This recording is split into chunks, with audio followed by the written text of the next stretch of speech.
দিয়ে ব্যস্ত হতে জানলার পাল্লা টেনে দিতে পর্দাগুলো এলোমেলোভাবে উঠছিল বাতাসে। তাড়াহুড়ো করে একটার পর একটা টানতে সে জানলার কাছে আসতে দাঁড়াতে কিছু একটা দেখে ঘাবড়ে গেল। জানলার একপাশে দাঁড়িয়েছে মুসা, মুখ ভর্তি দাড়ি গোঁফ, নির্জীব দুটো চোখ সোজা তাকিয়ে নাদিয়ার দিকে তাকিয়ে। নাদিয়ার বুকের ভেতরটা ধক করে উঠল অসময়ে মুসাকে এখানে দেখে। বিস্ফোরিত হলো মস্তিষ্ক। বিস্ময় কাটিয়ে কিছু বলার আগে জানলার ফাঁক গলিয়ে হাত বাড়িয়ে দিল মিশা। ছোট্ট একটা বস্তু নাদিয়ার হাতে গুঁজে দিয়ে বলে, এটা রাখেন। বিষয়টা এত দ্রুত ঘটলো যে নাদিয়া প্রতিক্রিয়া দেখানোর সুযোগ পেল না। বিস্মিত চোখে সে কেবল নিজের হাতের দিকে তাকালো, তারপর দৃষ্টি তুলল মুসার দিকে। অস্পষ্ট আওড়ালো, মুসা তুমি? ঝড়ের আগে বাতাসে যেমন অস্থিরতা থাকে, ঠিক তেমনই। মুসা চাপা উৎকণ্ঠা নিয়ে বলল, যা কই মন দিয়ে শুনেন। নাদিয়া হাতের বস্তুটি নেড়েচেড়ে দেখল, তারপর দৃষ্টিতে স্পষ্ট নাই, হারিয়ে যাওয়া ভাবনায় কুয়াশায় বিভোর হয়ে আওড়ালো, এটা কি? ক্যামেরা।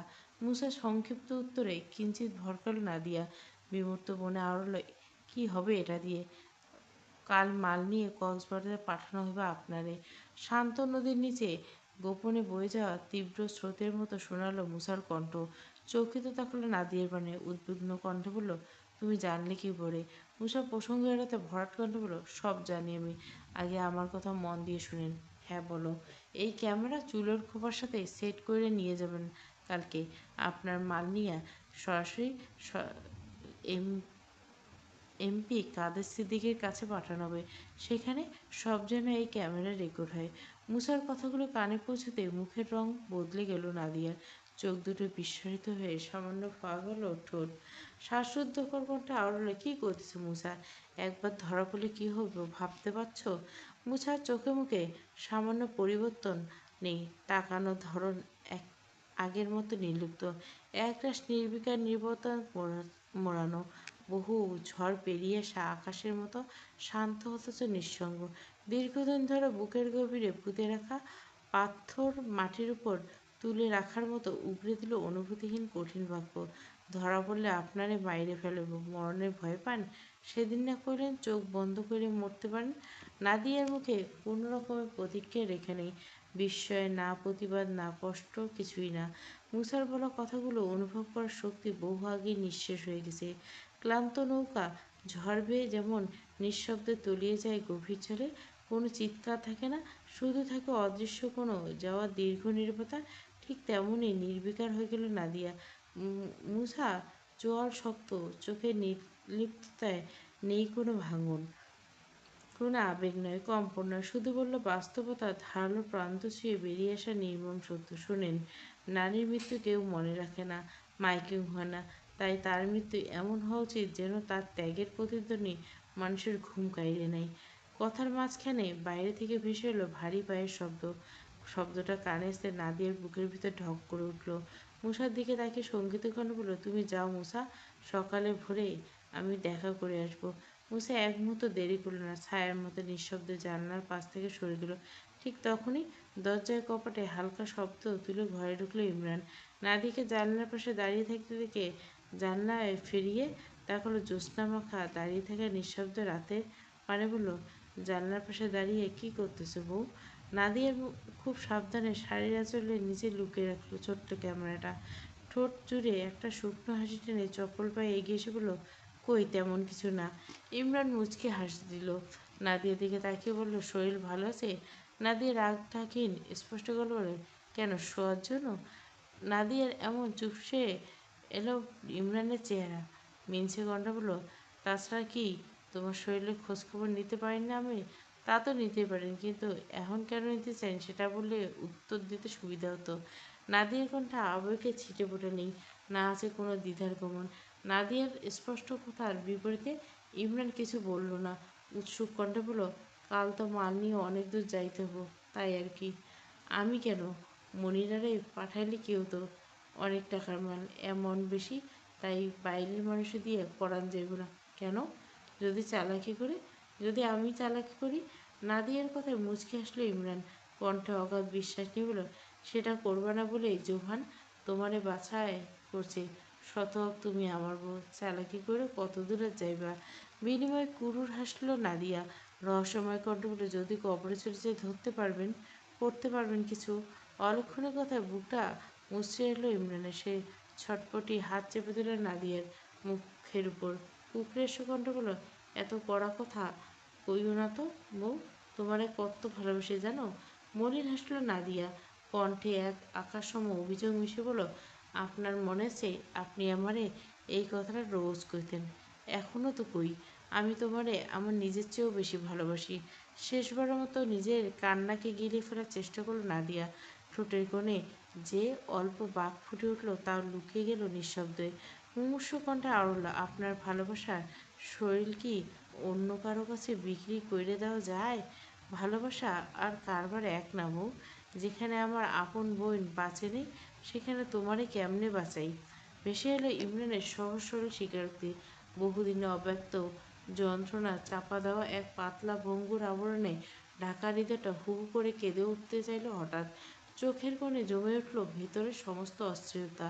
নাদিয়া চুপচাপ অগ্রাহ্যগুলো সেসব। রাতের আকাশে জল করে চাঁদের দিকে তাকিয়ে বলল, চলেন সেই প্রথম দিনের মতো চন্দ্রবিলাস করিয়াস। তোমার মনে আছে, আপনার মনে আছে সেই প্রথম প্রেম, প্রথম সাক্ষাতের কথা? মনে রাখবো না কেন, হলপ করে মনে আছে। পূর্ণিমা জ্যোৎস্নায় আল্লাহর জমিনে একটা চাঁদ দেখেছিলাম আমি। সে প্রথম দেখাতে তো হৃদয়ে দলিল লিখেছিলাম তোমার নামে।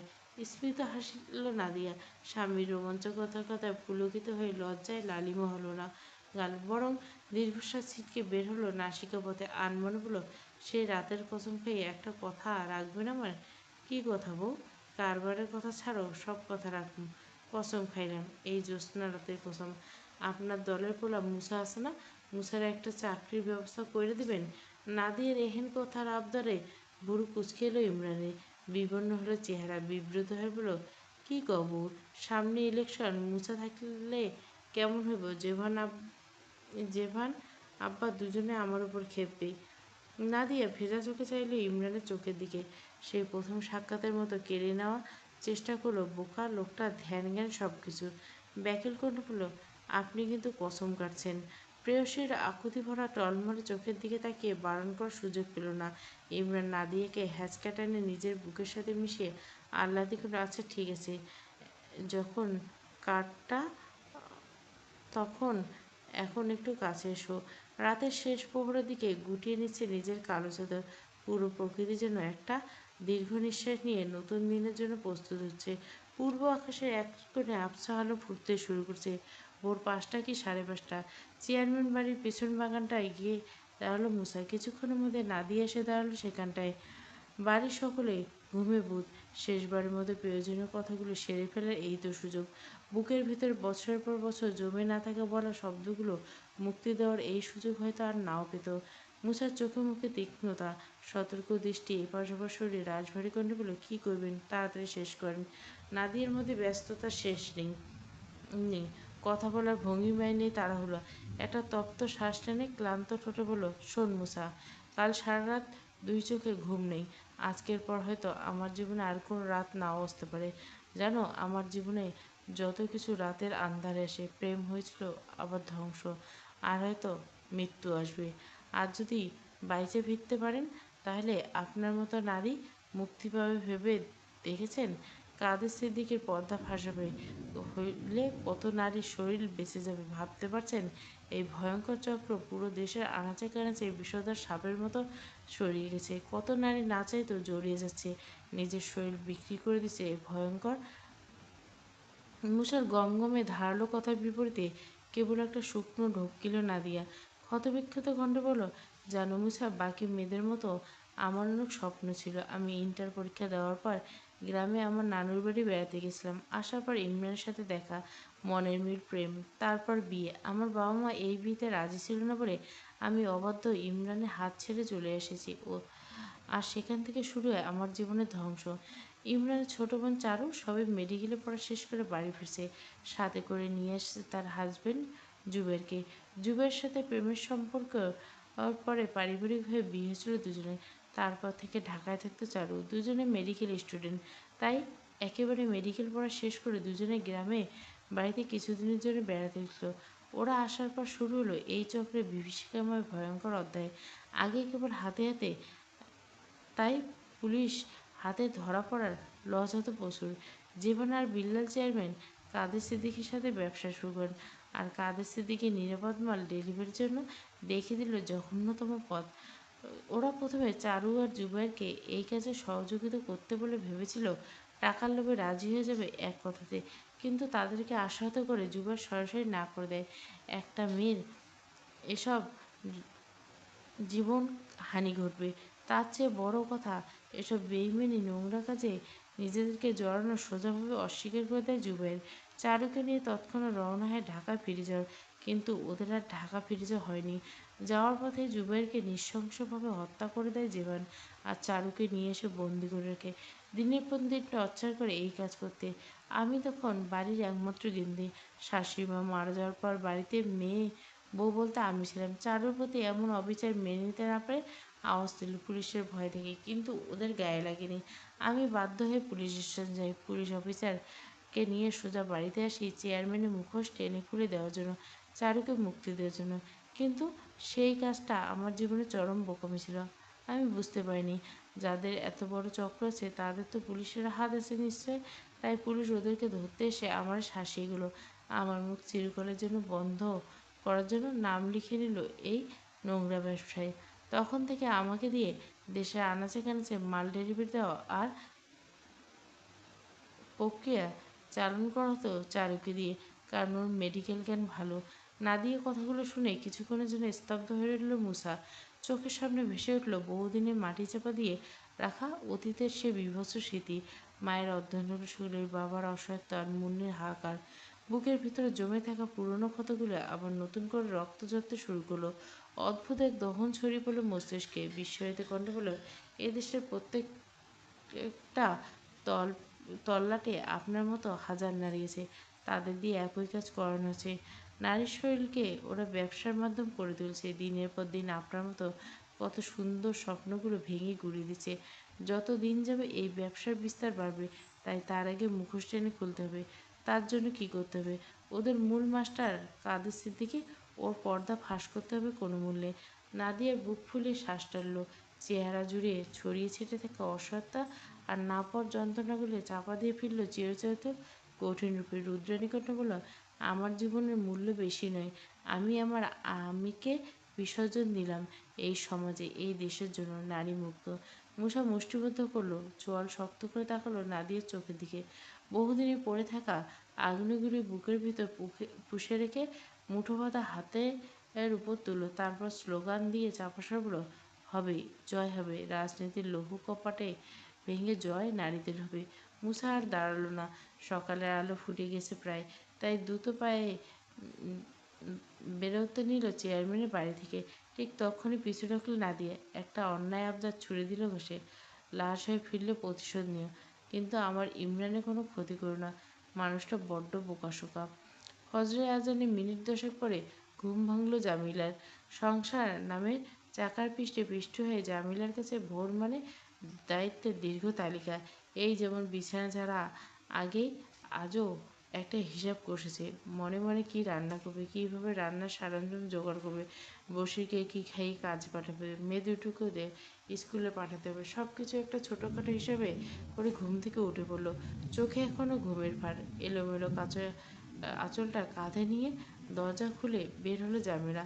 ভোরের আবছা আলো তখন মাটির বুকে ছুঁয়েছে। প্রতিদিনের মতো সবার আগে কল পরে গিয়ে উজু সেরে নিল। তারপর ভেজা হাতে আঁচলের মুছতে মুছতে ঘরের দিকে ফিরল, কিন্তু দরজার চৌকাঠে পা রাখতে গিয়ে আচমকা থেমে গেল তার। দৃষ্টি গিয়ে আটকালো উঠোনের ডান পাশে। মুহূর্তে চোখ দুটো বিস্ময় আতঙ্কে বিস্ফোরিত হলো। মুখের রং উবে গেল। মনে হলো মাথার উপর আকাশ ভাঙা বজ্রপাত নেমেছে। শরীরের সমস্ত রক্ত এক নিমেষে বরফ হয়ে গেছে। মাথার হাত দিয়ে চিৎকার করে উঠল তৎক্ষণাৎ, সর্বনাশ হয়ে গেছে, নূরের আব্বা গো, আমার সর্বনাশ হয়ে গেছে। নূরদের বাড়ি জুড়ে নেমে এসেছে শোকের গণছায়া। বিষণ্ণতার কালো চাদর বিছিয়ে আছে পুরো বাড়ি জুড়ে। ঘরের দুয়ারে মাথা এলিয়ে জামিলা এই যে বসেছে আর উঠেনি। চোখ দুটো স্থির হয়েছে উঠানে, অনুভূতিগুলো পাথর। দু হাতে মাথায় রেখে খালি উঠোনটার মাঝখানে বসে আছে বসির। অতিরিক্ত শোকে আর অসহায়তায় মানুষটাকে বিধ্বস্ত করে দিচ্ছে। না মুখে কোনো শব্দ আছে, না আছে চোখে কোনো ধরনের প্রতিক্রিয়া। উঠোনে এক কোণে বারবার গিয়ে আটকে আছে এক দৃষ্টি, ঠিক সেই জায়গাটায় যেখানে প্রতিদিন তার রিক্সাটা দাঁড়িয়ে থাকতো। শুধু রিক্সা না, সে বস্তুত ছিল আর একটা সন্তান। বছরের পর বছর ঘাম, রোদ, ক্ষুধা, ক্লান্তি মিশেছিল রিক্সাটার প্রতি লোহার গায়ের রং। আজ জায়গাটা খালি, অস্বস্তিকর খালি। গত রাতে চুরি হয়ে গেছে এই রিক্সাটা। বসে হারিয়েছে তার বেঁচে থাকার ভরসা, হারিয়েছে রোজকার ভাতের নিশ্চয়তা।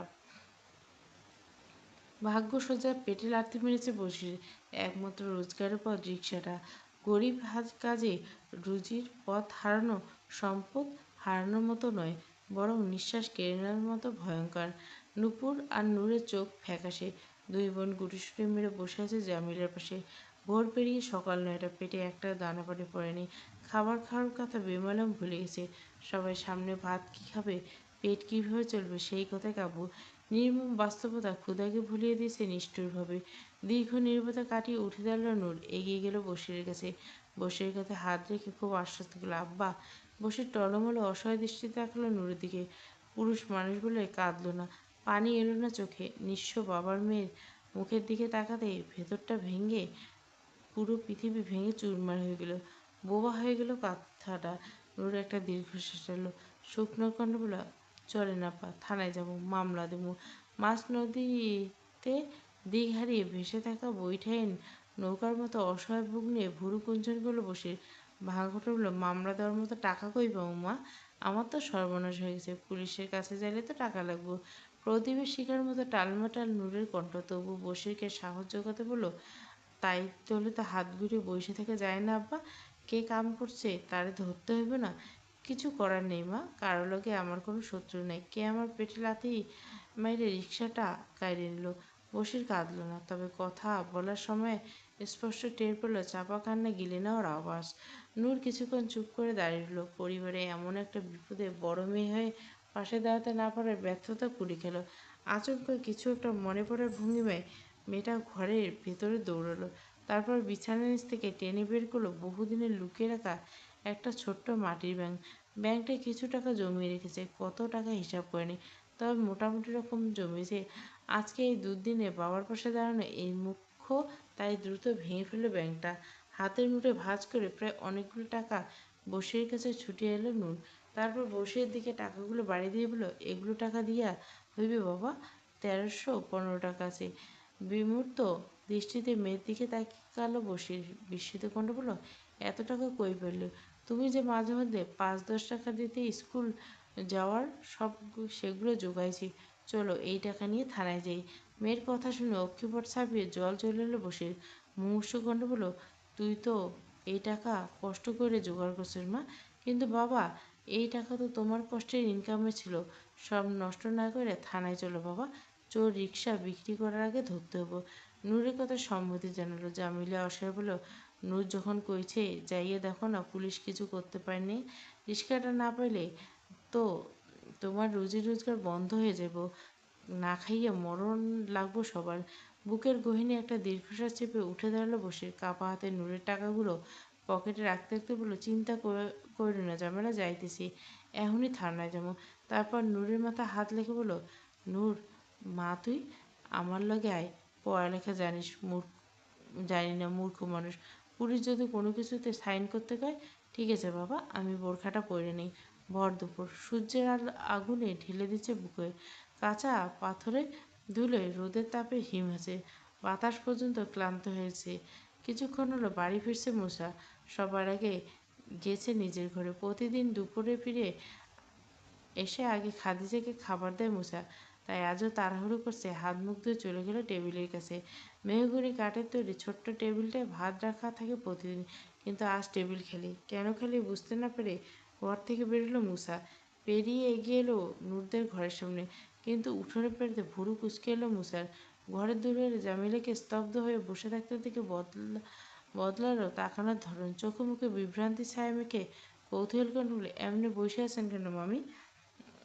আজকে ভাত রাঁধে নেই? জমিলা চোখ তুলে তাকালো, লঘুস্বরে বলল, না। মুসা জিভে ঠোঁট চেপে বলল, আম্মা যে না খাইয়েছে তাতে আমার কি? ভাত দিবেন না? এখন থাইকা নিজের ব্যবস্থা নিজে কইরে না মুসা। আর কতদিন মামার খাটের উপর বইয়ে খাবো? আমি কি টাকা দেই না?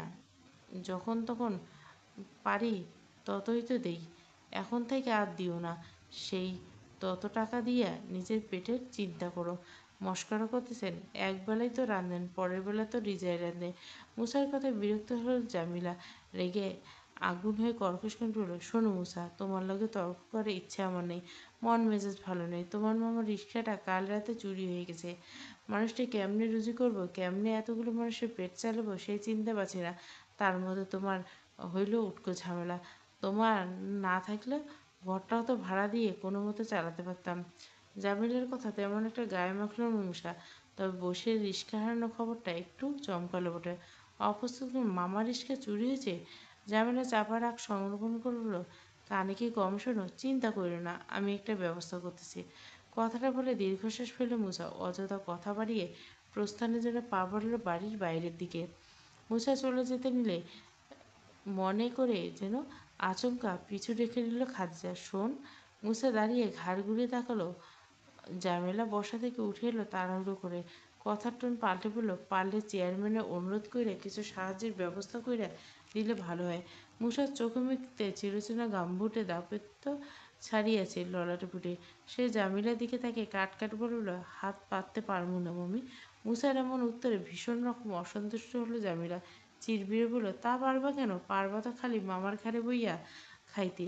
মুসা তৎক্ষণে দাঁড়িয়ে নেই, বড় বড় পা ফেলেছে বাড়ির উঠানে। জামিলের কথা শেষ হওয়ার তো শোনেনি, আর শুনলে হয়তো উত্তর দিত কোনো একবার। লোকটা মেয়ে মানুষের সাথে তর্কে জড়ায় না। থানায় জিডি করে বের হতে বিকেল গড়ালো নূরদের। থানার সামনে থেকে একটা সিএনজিতে উঠল দুজনে। ড্রাইভারের পাশের সিটে বসে নূর বাবা, নূরের বাবা। পেছনে প্যাসেঞ্জাররা আরও আছে। নূরের পাশের সিটে বসে আছে তার বয়সী একটা মেয়ে। তার পাশে বসে আছেন বাবার বয়সী একজন লোক। শুরুতে মেয়েটা স্বাভাবিক ছিল। নূর বিশেষ একটা পাত্র দেয়নি মেয়েটার দিকে। তার মন মস্তিষ্ক চিন্তায় ভরেছে। ঝাপসা দৃষ্টি বাইরের গাছপালার দিকে নিবদ্ধ। পাশের মেয়েটা তার দিকে চেপে বসতে কিঞ্চিত বিরক্ত হলো নূর। প্রথমে কিছু না বললেও পরপর কয়েকবার মেয়েটা তার দিকে চেপে বসলো। শুধু কি তাই, মেয়েটার অতিরিক্ত নড়াচড়ার কারণে বেশ অসুবিধা বোধ হলো নূরকে। এক পর্যায়ে রেখে মুখে ঘাড় ঘুরে তাকালো। ঠিক দেখতে পেল এক অপ্রতিকৃত দৃশ্য। মেয়েটার পাশে বসা লোকটা ইনিয়ে বারবার মেয়েটার শরীর ঘেঁষে বসার চেষ্টা করতে, মাঝে মাঝে অনাকাঙ্ক্ষিতভাবে স্পষ্ট করছে মেয়েটার শরীরে বাগ। মেয়েটা অস্বস্তিতে দাঁত মুখ খিঁচেছে, বারবার সরাতে চাইছে লোকটার হাত, নিস্তার পেতে চাইছে নোংরা স্পর্শ থেকে। নূর আর কিছু বুঝতে বাকি রইল না। মেয়েটা কুঁকড়ে যাওয়ার শরীর নড়ে চড়ে উঠল। অস্বস্তিতে বারবার তার দিকে চেপে বসার চেষ্টা, কারণ ধরতে পেরে বুকের ভেতর কিছু একটা তীব্রভাবে মোচড় দিয়ে উঠল তার। চোখের মনে দুটো শক্ত উঠল। রাগ আর ক্ষোভ রক্তের সঙ্গে মিশে জমা হতে লাগলো চোখের কোণে। মনে হচ্ছিল শান্ত চোখ দুটোর গভীরে কেউ আচমকা আগুন ধরে দিছে। ধীরে ধীরে হাত দুটো মুঠোবন্দি করলো। মস্তিষ্কে জমে থাকা ক্ষোভ শক্ত করে বন্দি করলো হাতের তালুতে। তারপর একটা চাপা শ্বাস টেনে বসে রইল জিভে ঠোঁট দিয়ে। গাড়ি এসে থামলো চৌরাস্তায় সিএনজি স্টেশনে।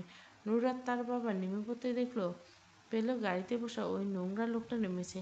যতদূর বোঝা গেল লোকটা এই এলাকার।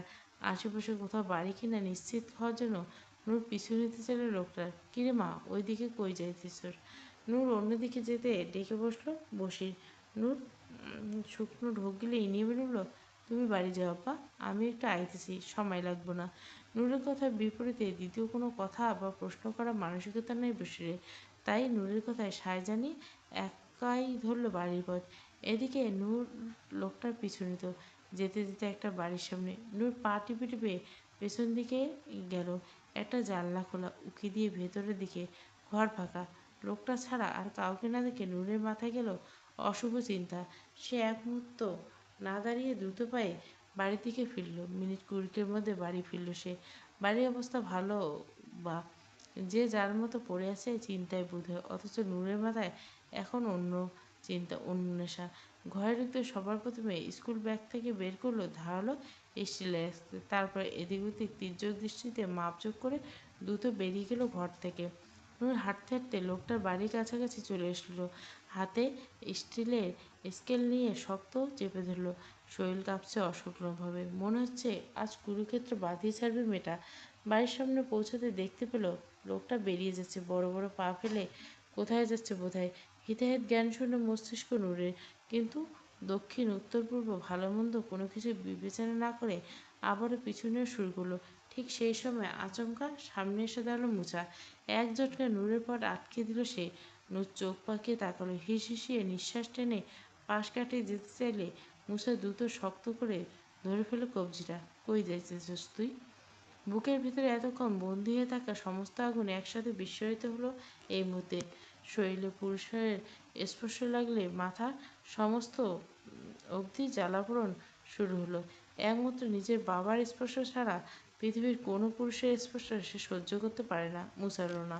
সে হাত ছাড়ানোর চেষ্টা করলো, ভেতরে সমস্ত সংযম ছিন্ন বিচ্ছিন্ন করে দহন ভরা কণ্ঠে বলল, হাত ছাড়েন মুসা ভাই, কয়দিন কইছি আমার হাত ধরবে না, হাতের মায়া নেই, পঙ্গু হতে চান? মুসা ছাড়ল না, বরং কণ্ঠে চোটপাট চালিয়ে বলল, তোরে কয়দিন কইছি আমার স্পর্শে কোনো পাপ নেই, হইব না কোনো পাপ। কালো মেঘের বুক চিরে হঠাৎ বিদ্যুতের রেখা দেখা দিল যেমন, রাগের আগুনে নূরের রাগিনী চোখ দুটো তেমনই ভয়ঙ্কর লাগছে। সে মুসার হাত থেকে নিজের হাত ঝাড়ি মেরে সরিয়ে উষ্ণ কণ্ঠে বলল, কেন হইব না? আপনি কি বেটা না নাকি হিজড়া? বেটা মানুষ কখনো সৎ উদ্দেশ্য কোনো মাইয়ে স্পর্শ করে? মুসা চোয়াল শক্ত, দাঁতে দাঁত পিষে ধরা। সে কুর কণ্ঠে বিদ্রোহ করে বলল, তুই মেয়ে নাকি? তোরে তো এতদিন বেটা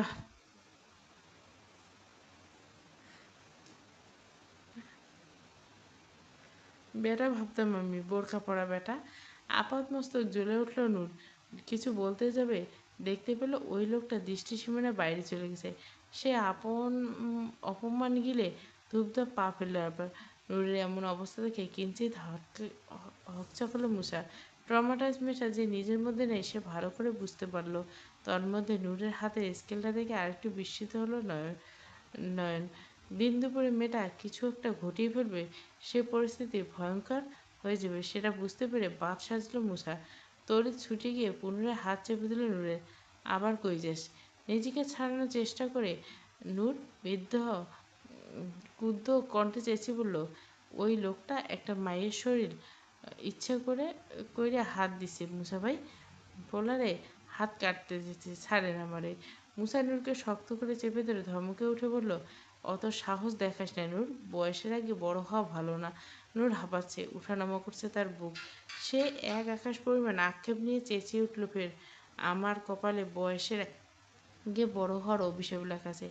এখানে আমার কি দোষ মুসা ভাই? মুসা থমকালো, জড়বস্তুর মধ্যে দেখলো চোখে মুখে। মেয়েটার প্রশ্নের জবাবে কি উত্তর দিবে খুঁজে পেল না। তৎক্ষণাৎ ভাবতে হলো। 1 সেকেন্ড, 2 সেকেন্ড করে 30 সেকেন্ড ভেবেও একটা সহজ প্রশ্নের উত্তর দিতে পারল না মুসা। তাই ধূর্ততার সঙ্গে প্রসঙ্গ পাল্টে বলল, তোর বাপের রিক্সা চুরি হয়েছে নূর, তোর পরিবারের অবস্থা এমনিতে খারাপ, তুই যদি কোনো অঘটন ঘটাস সেই দায় তো তোর বাম্মার হইব।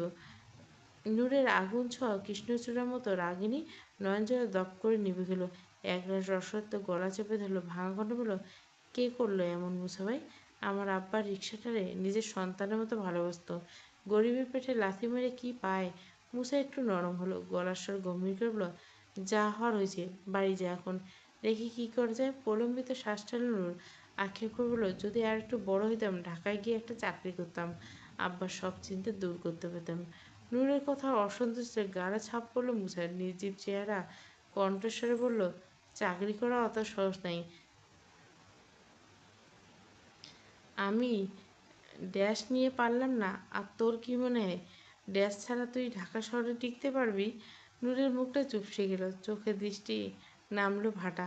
মুসার দিকে তাকিয়ে তিক্ত কণ্ঠে বলল, জীবনে কত বড় পাপ করলে আপনার সাথে কথা বলতে আসি আমি, ছি।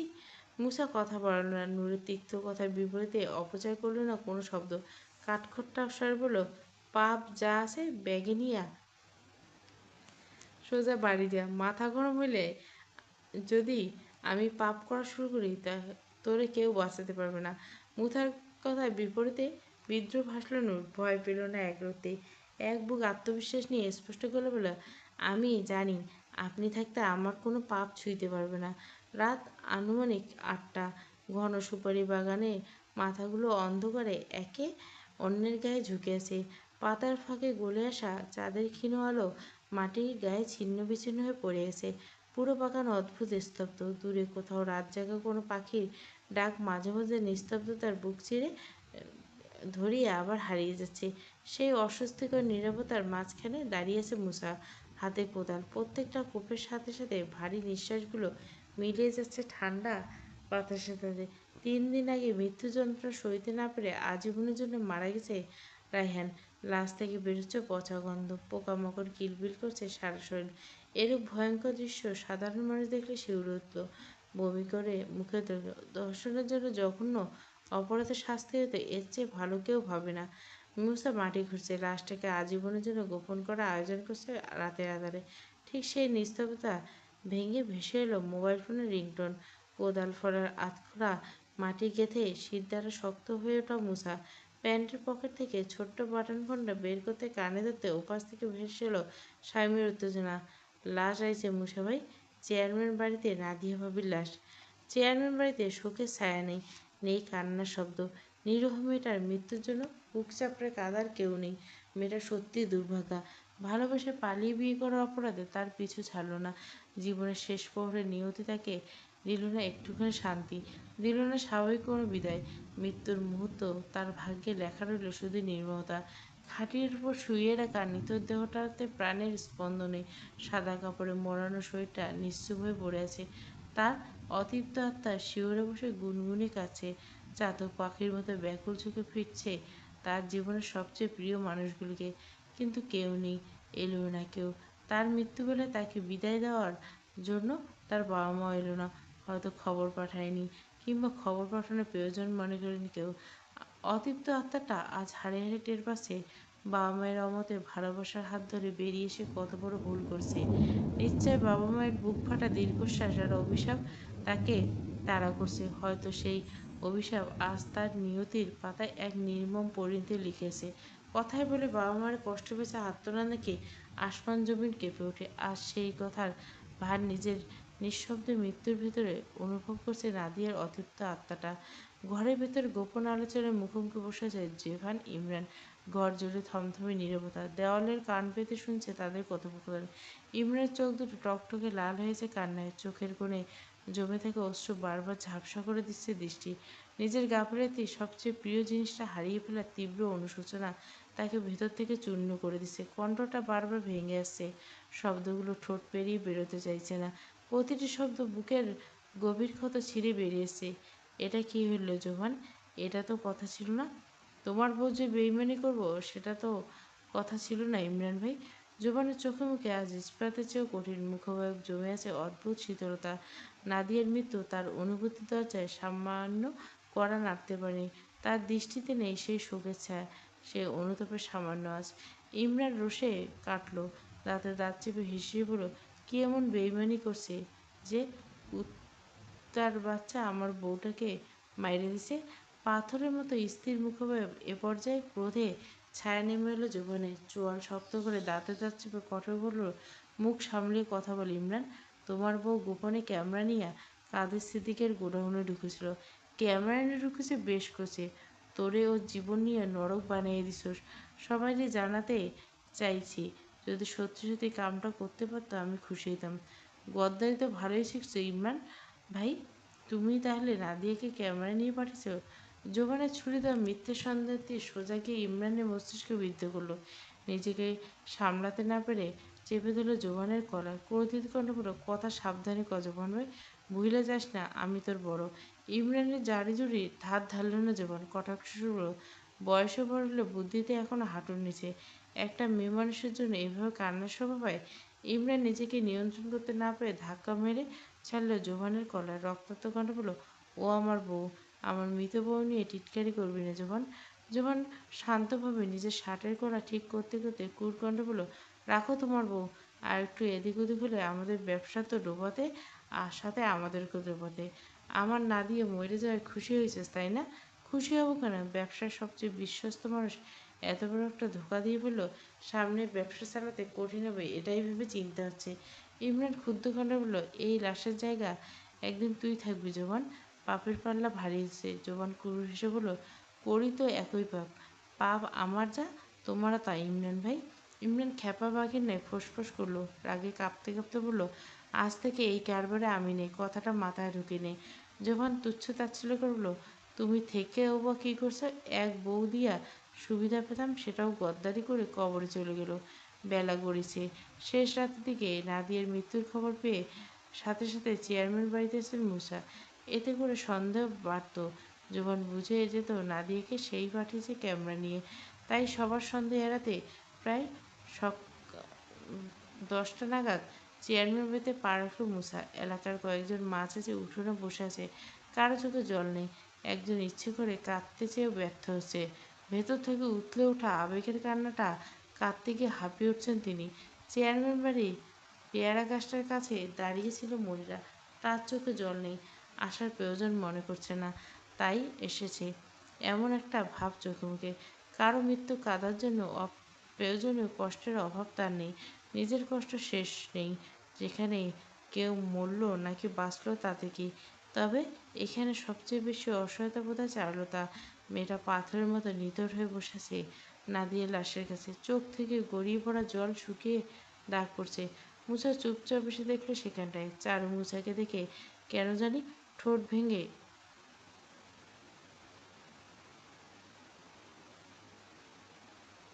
ডুকরে কাঁদলো। অগাধ এক ভরসার মানুষ পাওয়ার মতো হাউমাউ করে কেঁদে উঠল। বাচ্চাদের মতো ফুসফুস উঠল, আপনি আসছেন? মুসা উত্তর দেয় না, খুঁজে পায় না সান্ত্বনা দেওয়া। চারু কাঁদতে কাঁদতে নিজেই বলল, দেখেন না, নাদিয়া ভাবি চলে গেল, আমাকে একা করে রাখলো। এই পৃথিবীতে আমার আর কেউ রইল না। কান্নার তোপে আকাশ ভারী হলো। হঠাৎ এতক্ষণে মনে হলো বাড়িটা মৃত পড়ি। পাশে বসা মহিলাটি কান্নার চেষ্টা চালাচ্ছিল। এতক্ষণ সেও চারুর কান্নার সাথে ঝরঝর করে কেঁদে উঠল গুনগুনিয়ে। চারু নিজের সমস্ত অভিযোগ একসাথে করে ফের কাঁদল। আসমান জমিনকে সাক্ষী রেখে শুধু একটা কথা আওড়ালো কয়েকবার, এই নিষ্ঠুর পৃথিবীতে আমাকে একা রেখে পালিয়েছে ভীতুগুলো, পালিয়েছে একা রেখে ভীতুগুলো, ভীতু সবগুলো ভূতু। মুসা নির্জীব। চারুর বুক ফাটা কান্নায় তেমন কিছু এলো না বোধহয়। তার নিষ্প্রাণ দৃষ্টি নাদিয়ার লাশের উপর নিবদ্ধ। শিকারের চোখ অন্য কিছু খুঁজছে, কিন্তু এভাবে খোঁজা সম্ভব নয়। এক নিরিখে বোঝা সম্ভব নয়। তাই তড়িৎ পরিকল্পনার পদ্ধতিতে কষে নিল, মুখ খুলল, চাপা কণ্ঠ শুনল, ওনার লাশের সাথে কিছু পেয়েছেন? মুসার এমন প্রশ্নে তাৎক্ষণিক তবদা খেলে যে চারু এদিক ওদিক তাকিয়ে হাত বাড়িয়ে চোখের পানি মুছল। তারপর নিগত দৃষ্টিতে মুসার দিকে তাকে নাক টানল, কৌতূহল কণ্ঠে জিজ্ঞেস করল, কী বাবলু? কোনো হিন্স, গোপন কিছু? না, কিন্তু আপনি কিসের কথা বলছেন? মুখে মুখে না শব্দটা শুনে নিরাশ হলো মুসা। বসা থেকে উঠে দাঁড়িয়ে গম্ভীর কণ্ঠে বলল, আপনি বুঝবেন না। চারু ভ্রুকুটি ফোরে ফের শুধল, মানে? মুসা কাঠখোট্টা সুরে জবাব দিয়ে ঘুরিয়ে পেঁচিয়ে, মানে কথা কম বলা ভালো, অতিরিক্ত আবেগপ্রবণ হওয়া ভালো না। নারী বলে দাম নাই নাকি? নিজেকে সামলে মুসা পিছু পিছু উঠে দাঁড়ালো চারুর। মুমূর্ষু কণ্ঠে বলল, দাম আছে নাকি? থাকলে নারীদের জীবন কেন হতো বলতে পারেন? কেন সৃষ্টিকর্তা নারীদেরকে দুর্বল করে পৃথিবীতে পাঠালো বলতে পারেন? সৃষ্টিকর্তা নারীদেরকে দুর্বল বাড়েনি, পৃথিবী তাদের দুর্বল থাকতে শিখিয়েছে। নারীদের দুর্বল ভাবতে ভাবতে সবাই অভ্যস্ত হয়ে গেছে। এখন নারীরা দুর্বল থাকবে, এটাই নিয়ম। মুসার উত্তরে বরাবরের মতো শক্ত, অথচ বিপরীতে ভেঙে গেল চারুর কণ্ঠ। কবে বদলাবে এই নিয়ম? কবে নারীরা স্বাধীন হবে সমস্ত দুর্বলতা ডিঙিয়ে? এই পৃথিবীর স্বাধীনতা দেখে ভয় পায়, তাই স্বাধীন হওয়া সহজ পথ নয়। চারুর চোখের পানি ভাটা পড়ছে, তবে বুক কাঁপিয়ে হেঁচকি উঠেছে তখনও। মুসা কথাটা বলে তাকালো চারের দিকে, চোখের দিকে, তারপর আর্দ্র কণ্ঠে বলল, কান্না থামান, একটা কাম দেবো, সেটা করবেন কি? মুসা এদিক ওদিক কয়েকবার তাকিয়ে খুব সতর্ক করল, লাশ গোসলের সময় কাছে থাকবেন। কেন? চারুর কণ্ঠের পড়তে পড়তে কৌতূহল। এসব কৌতূহল মেটানোর প্রয়োজন অনুভব করল না মুসা। রহস্যময় কাটল, কিছু পাইবেন। ওনার মৃত্যু অনর্থক নাও হইতে পারে। চারু ঠিকঠাক কিছু বুঝে উঠতে পারল না। সে চোখ মুখ কুঁচকে জিজ্ঞেস করল, কী পাওয়ার কথা বলছেন? যাই পান আমার সঙ্গে সঙ্গে জানাবেন, আসতেছি আমি। কথাটা বলে আর দাঁড়ালো না মুসা। দাপুটিয়ে পা ফেলে দ্রুত ছাড়লো চেয়ারম্যানের বাড়ি। চারু হাত কাঁপছে, ফোনের স্ক্রিনে চালালো, বৃদ্ধা আঙুলটাও কাঁপছে থরথর করে। নাদিয়ার মৃতদেহ গোসল দেওয়ার সময় অস্বাভাবিক কিছু লক্ষ্য করেছে সে। লাশের ঠিক কণ্ঠনালীর বরাবর একটা ক্রস চিহ্ন আঁকা। এটা যে সাধারণ কোনো দাগ নয়, সেটা কেউ ভালো করে বুঝতে পারছে চারু। ইচ্ছাকৃত আঁকা হয়েছে, নির্দিষ্ট কিছু বোঝানোর জন্য রাখা কোনো সংকেত। সে দ্রুত কন্টাক্ট লিস্ট খুঁজে মুছার নাম্বারটা ডায়াল করলো। ডায়াল রিং হতে কয়েকবার, প্রতিটি রিং চারুর কাছে অস্বাভাবিক দীর্ঘ মরল। সে অস্থিরভাবে তাকালো চারপাশে। এর মধ্যে কলেজ স্কুলে বসা ভেসে এলো ভারী কণ্ঠে, হ্যালো। চারু ঢোক গেল, প্রায় ফিসফিস করে বলল, পেয়েছি। আপনি অস্বাভাবিক কিছু পাওয়ার কথা বলছিলেন। মুসার অভিব্যক্তি বদলালো হঠাৎ। ধীরে ধীরে সংকুচিত করলো চোখ। পরক্ষণে কোনো গুপ্ত ধনের সন্ধান পাওয়ার মতো করে অদ্ভুত উত্তেজনার স্বরে ওর দৃষ্টি গমন করে, কী পেয়েছেন? বিশেষ নাকি অতীব বিশেষ? চারু কণ্ঠ খাদি নেমে উদ্বিগ্ন বলল, বিশেষ কিনা জানি না, তবে একটা ক্রস চিহ্ন দেখছি। নাদিয়া ভাবির কণ্ঠস্বর বলল, সেই হোপ উনি উনি ওনার হাতে চুড়ি ভেঙে এই চিহ্নটা ইচ্ছে করে এঁকেছেন। ফোনের অপর প্রান্তে মুসা হয়তো এই খবরটা পাওয়ার আক্ষেপে বসেছিল। অবশেষে নাদিয়ার মৃত্যু সার্থক। নাদিয়া করে দেখিয়েছে, নিজের মৃত্যু দিয়ে খুলে দিচ্ছে নারী মুক্তিপথ। মুসা চোখ বন্ধ করে নিল। কল্পনায় ভেসে উঠল নাদিয়ার করা কাজের বাস্তবতা। হয়তো মেয়েটা ধরা পড়ার পরে ক্যামেরাটা বাঁচানোর জন্য গিলে নিয়েছে বড় বস্তু, গলায় আটকে মৃত্যু নিশ্চয় যেন গিলে নিয়েছে স্বেচ্ছায়। মৃত্যু ছটফট করতে করতে হয়তো ওদিকে নিজের হাতের চুড়ি ভেঙে চিহ্ন এঁকে দিয়েছে মুসার জন্য। নাদিয়া দাফন কাজ করা মাত্র বাড়ি ফিরছিল জেফান আর ইমরান। শোকে পাথর হয়ে যাওয়া ইমরান নিজের টলমলে শরীরটা টেনে টুনে কোনো মতে ঢুকছিল ঘরে। জেফান নিচতলা থেকে শুনতে পেয়েছিল দরজা বন্ধ করা আওয়াজ। কেন জানি না জুবান রিল্যাক্স হতে পারছিল না কিছুতে। পুরো ঘটনা মাথার ভিতরে ঘুরপাক খাচ্ছিল। এত দুঃসাহসিক কাজ, এত ঝুঁকিপূর্ণ পদক্ষেপ নাদিয়ার একার পক্ষে সম্ভব না। এতদিন হাতের পুতুলে হয়ে থাকা মেয়েটা হঠাৎ ফনা তুলে ছোবল মারবে, বিষয়টা ঠিক হজম করতে পারল না। নিশ্চয়ই কেউ উস্কে দিছে, ব্রেন ওয়াশ করছে, পাঠিয়েছে কাদের সিদ্দিকের গোডাউনে। সন্দেহের মাথা চেপে বসতে যেবার নিজের ঘরের দিকে আসছিল, চারুর ঘরে আসতেই শুনতে পেল চারু আর মুসার ফোনালাপ। গভীর রাত, চেয়ারম্যান বাড়ির পিছনে তাদের পারিবারিক কবরস্থান। কবরস্থানের মাটি ভেজা। নাদিকে একটু আগে এখানে শুইয়ে দেওয়া আছে। চাঁদের আলো মেঘের আড়াল থেকে বারবার উঁকি দিচ্ছে, আবার উঁকি দিচ্ছে, আর সেই টিম টিম আলোয় দেখা যায় এক অদৃশ্য দৃশ্য। মুসার হাতে কোদাল, শীতল স্থিরতা। সে কবর খুঁড়ছে নিঃশব্দে। কিছুক্ষণ ঘুরতে বেরিয়ে এসে নাদির সাদা কাপড়ের মোড়াল লাশ। মুসার মুখটা কেঁপে ওঠে, কপাল বেয়ে চুইয়ে পড়ে ঘাম। মনুষ্যত্ব অবশিষ্ট তার মাঝে, বিকল মস্তিষ্ক জ্ঞানশূন্য। সে নাদিয়ার মুখের উপর থেকে সাদা কাপড় সরিয়ে নিল। দ্রুত কবরে শুয়ে থেকে লাশের দিকে তাকিয়ে একটা বারের জন্য কলিজা কাঁপড়ে না সে। ভয়ডারিন অসুস্থ অশরীরীর ন্যায় এগিয়ে গেল নাদিয়ার লাশের মুখের কাছে। তারপর সে লাশের পায়ের তালুতে একটা শুকনো চুমু খেয়ে আওড়ালো, তুমি মা, নারী মা, নারীর ইজ্জত সস্তা না। মুসা নিজের শার্টের পকেট নিয়ে আসা ছুরিটা বের করে 2 সেকেন্ডের জন্য নিঃশ্বাস বন্ধ করে নিল। তারপর ভাবনা চিন্তা ছাড়া রক্ত বের হলো না। মৃত শরীর তার সমস্ত অনুভূতি মাটির কাছে সমর্পণ করে দিছে। যন্ত্রণা পেল না। যন্ত্রণা পেল শুধু তার পাশে বসে থাকা অতৃপ্ত আত্মাটা। মুসা নির্লিপ্ত নাদিয়ার গলায় আটকে থাকা ক্যামেরাটা, ক্ষুদ্র জিনিস, অথচ ওজন যেন পুরো রাতের সমান। সে ধীরে ধীরে উঠে দাঁড়ালো, পুরো কবরটা আগের মতো মাটি চাপা দিল। তারপর দুটো পা সোজাসুজি করে মেরুদণ্ড শটাং করে দাঁড়ালো। ডান হাতটা তুলে এক সেলুট জানালো নাদিকে। চেয়ারম্যান বাড়ির ছাদ থেকে সরাসরি দেখা যায় কবরস্থানটি। জিভান সেখানে দাঁড়ানো, 2 আঙুলের ভাঁজে থাকা সিগারেটের আগুনে ফুঁক দেওয়ার সাথে সাথে জ্বলে উঠছে তো নিভে যেতে। মনে হচ্ছে অন্ধকারের বুকে কোনো এক শয়তান তার চোখের পলক ফেলছে। নিচে মুসা উদ্ভট কাজকর্ম সবটাই অবকলন করছে। সে শুধু দেখছে না, উপভোগ করছে। ঠোঁটের কোণে বাঁকিয়ে মত্ত হয়েছে কুল হাসিতে। ঘুটঘুটো অন্ধকারের রাত, বিশাল আকাশের বুক জুড়ে চাঁদের কোনো অস্তিত্ব নেই। কেউ তারাদের রূপলি মিছিল। মনে হচ্ছে কেউ সমগ্র আকাশটায় এক মুঠো কালো শূন্যতা ঢেকে রেখেছে। এই সময় বাড়ির বাইরে পুকুর পাড়ে নিশ্চুপ বসেছে নূর। পুকুরের কালো পানিতে আকাশের কোনো প্রতিচ্ছবি নেই। মেঘের কালিসাজি আকাশ আজ নিঃস্ব। নূর স্থির দিকে তাকিয়েছে জলের দিকে, অথচ চোখের পানির গভীরতা ছুঁয়ে কিংবা দূরে হারিয়ে যাওয়ার স্মৃতি, কিংবা বুকের গোপন শূন্যতা আটকে। ঠিক তখনই রাতের গভীর অন্ধকার সঙ্গী করে নিঃশব্দে পাশে এসে দাঁড়াল মুসা। তার মৃদু পথচারণ নিঃশব্দ রাতের বুকে তরঙ্গ তুলতে ব্যর্থ হলো। নূর উপলব্ধি করার আগে ভেসে এলো তার রাশভারী প্রশিল্লি। রাতের বেলা বাইরে কি করস? মুসার উপস্থিতি টের পেয়ে ঘাড় ঘুরিয়ে তাকালো নূর। মাথার উপর সুতি কাপড়ের হিজাবটা মুখটা ঢাকা, আজ তাই আর কোনো অস্বস্তি বোধ হলো না। অপারক কণ্ঠে বলল, চাঁদ দেখি। মুসা আকাশের পানে তাকালো। দূর দূরান্তে তারা চাঁদের অবধি দেখা যাচ্ছে না। তাই হেয়ালি করা বন্ধ করে জিজ্ঞেস করলো, চোখ বন্ধ কইরা দেখছো নাকি চোখ খুইলা? নূর নারাজ হলো বোধহয়। মুসার প্রশ্নটা মনোপুত হলো না তার। সে রুষ্ট স্বরে পাল্টা প্রশ্ন করলো, আপনি কেমনে কথা বলছেন? মুখ বন্ধ কইরা নাকি খুইলা? মুসা নিভে যাওয়া আগুনে ছাইয়ের মতো গম্ভীর করে বলল, তুই যেমন কালা আকাশের চাঁদ দেখছ, আমি সেভাবে কথা বলছি যে। নূর ফোঁস করে একটা সত্য শ্বাস ফেলল। অসন্তুষ্ট গলা বলল, সোজা কথা বলা শেখা উচিত আপনার। মুসা হাত তুলে নিজের ঘাড়ের বাঁ পাশটা ঘষল। ক্রুর কণ্ঠে বলল, ঘাড়ের এই দিকটা রগটা বাঁকা হইয়াছে, ভেতর থেকে সোজা হইয়া বাড়ায়, এখানে আইসা বাঁকা হয়ে যায়। মুসার কাছ থেকে এর চেয়ে ভালো কোনো উত্তর আশা করে না নূর। তবে মুসা যখনই কোনো উত্তর দেয় তখনই মেজাজের টেম্পারেচার বেড়ে যায় আপনা আপনি।